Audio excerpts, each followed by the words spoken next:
पापा वो सोना एक कंटेनर में है और उस पर किसी का नाम नहीं है। भला पुलिस को ये कैसे पता चलेगा कि वो सोना क्रिमिनल्स का है? लेकिन वो तुम्हारा भी नहीं है। रमेश भाई जैसा खतरनाक शख्स इसी वजह से तुम्हारे पीछे पड़ा है और ये तुम्हारी खुशकिस्मती है कि तुम उसके आदमियों से बच गई। वो तुम्हारी तलाश में होंगे। अगर मैं उस सोने को तलाश कर लेती हूं तो इस सूरत में उस सोने पर मेरा हक बनता है। शनाया बड़े ही आत्मविश्वास के साथ बोली। शेखर ने उसका बाजू पकड़ा और एक बाप जैसे हक से बोला, मैं तुम्हें किसी भी तरह की बेवकूफी की इजाजत नहीं दूंगा। शनाया ने एक झटके से उससे अपना बाजू छुड़ा लिया। मुझे आपकी इजाजत की कोई जरूरत भी नहीं है। शेखर ने बेबसी से उसकी तरफ देखा। शनाया, मैं तुम्हारा बाप हूं। ये बात आपको उस वक्त क्यों नहीं याद आई जब मैं और मम्मी अकेले थे? आपको पता है उन्होंने मेरी परवरिश और स्टडी के लिए कितनी मेहनत की, अपने आप को मिटा दिया मेरे लिए। वो बीमार हो गई और फिर दुनिया से विदा हो गई। कहते हुए शनाया की आवाज दुख से भर्रा गई। आपने एहसास किया उस वक्त और अब आप बाप बनकर मेरे सामने आ गए हैं। मेरी बच्ची, मुझसे बड़ी गलती हुई है। तुम कहो तो पाप हुआ है।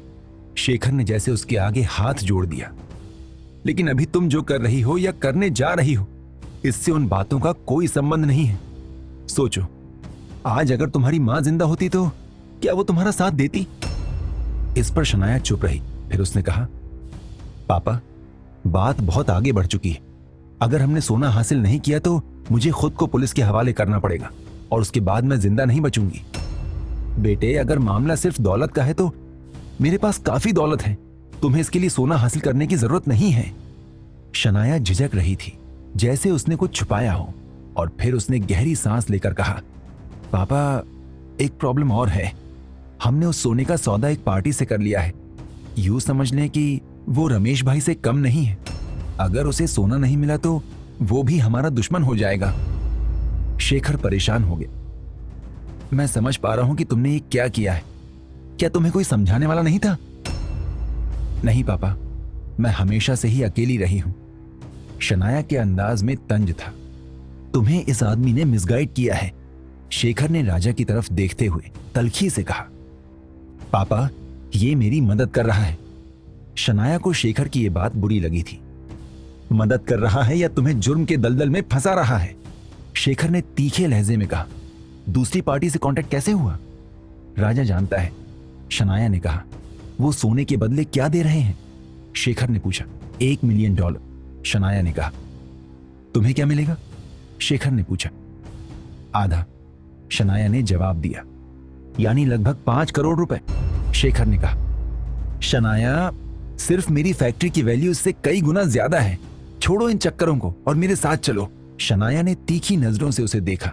मुझे इससे कोई फर्क नहीं पड़ता कि आपके पास कितनी दौलत है। मुझे अपनी जिंदगी खुद बनानी है। आप मुझे लालच दे रहे हैं। मेरा मतलब ये नहीं है शनाया। मैं कह रहा हूं कि तुम मेरी वारिस हो और मेरा सब कुछ तुम्हारा ही होगा। तुम्हें दौलत हासिल करने के लिए कोई गलत काम करने की जरूरत नहीं है। आपका सब कुछ मेरा होगा, लेकिन अभी मेरा कुछ नहीं है, शनाया ने कहा और पलटकर चली गई। अमृता दूर से उसे देख रही। वो शेखर के पास आई। क्या हुआ? वो मान नहीं रही है? नहीं, वो जिद पे अड़ी है। शेखर ने बेचैनी से बालों में हाथ फेरा। वो नादान है। उसे अंदाजा नहीं है कि इसका क्या नतीजा निकल सकता है। मुझे ये आदमी ठीक नहीं लग रहा है, अमृता आहिस्ता से बोली। अगर आपने शनाया को इसके साथ छोड़ा तो ये उसे धोखा दे सकता है, किसी मुसीबत में फंसा सकता है। मैं भी यही सोच रहा हूं, शेखर ने कहा। अगर वो नहीं मान रही है तब भी मैं उसका साथ नहीं छोड़ सकता। आप क्या करेंगे? इस जुर्म में इन लोगों का साथ देंगे? अमृता ने हैरत से पूछा। अगर ऐसा करना पड़ा तो करूंगा। मैं अब शनाया को अकेला नहीं छोड़ सकता, शेखर ने फैसले से भरे लहजे में कहा और सोफे की तरफ आया जहां शनाया बैठी थी। वो नाजुक चेहरे वाली एक खूबसूरत लड़की थी। पैंट और शर्ट में वो स्मार्ट लग रही थी। शेखर ने उसके बराबर बैठकर कहा, मैं भी तुम्हारे साथ हूं। शनाया ने हैरत से उसे देखा। अभी तो आप मुझे मना कर रहे थे। हां, जब तुम नहीं मानी तो मैंने फैसला लिया है कि इस खेल में मैं तुम्हारे साथ हूं, चाहे इसका अंजाम जो भी हो। शनाया पहली बार बेचैन हुई। प्लीज पापा, मैं आपको खतरे में नहीं डालना चाहती। शनाया, मैं भी यही चाहता हूं, शेखर ने कहा। राजा, जो अब तक तो सब कुछ खामोशी से सुन रहा था, उसने कहा, इसमें इतना खतरा भी नहीं है, क्योंकि हमें फील्ड में कुछ नहीं करना है। तुम लोगों को क्या करना है? शेखर ने सर्द लहजे में पूछा। हमें सिर्फ वो कंटेनर तलाश करना है, उसके बाद हमारा काम खत्म हो जाएगा। पार्टी 10 करोड़ की भारी रकम तुम लोगों को सिर्फ एक कंटेनर का पता बताने के लिए दे रही है। शेखर के कहने के अंदाज में तंज था। हाँ, क्योंकि हमें और पार्टी को यकीन है कि उस कंटेनर में उससे कहीं ज्यादा कीमत का सोना मौजूद है, राजा ने कहा। लेकिन वो सोना तुम्हें नहीं मिलेगा। दरवाजे की तरफ से एक कड़कदार आवाज आई। सबने चौंक कर उधर देखा। वहां एक लंबा आदमी और उसके साथ एक नीग्रो खड़ा था। दोनों के हाथ में पिस्तौल थे और उनका रुख उनकी तरफ था। वो चारों हड़बड़ाकर खड़े हो गए।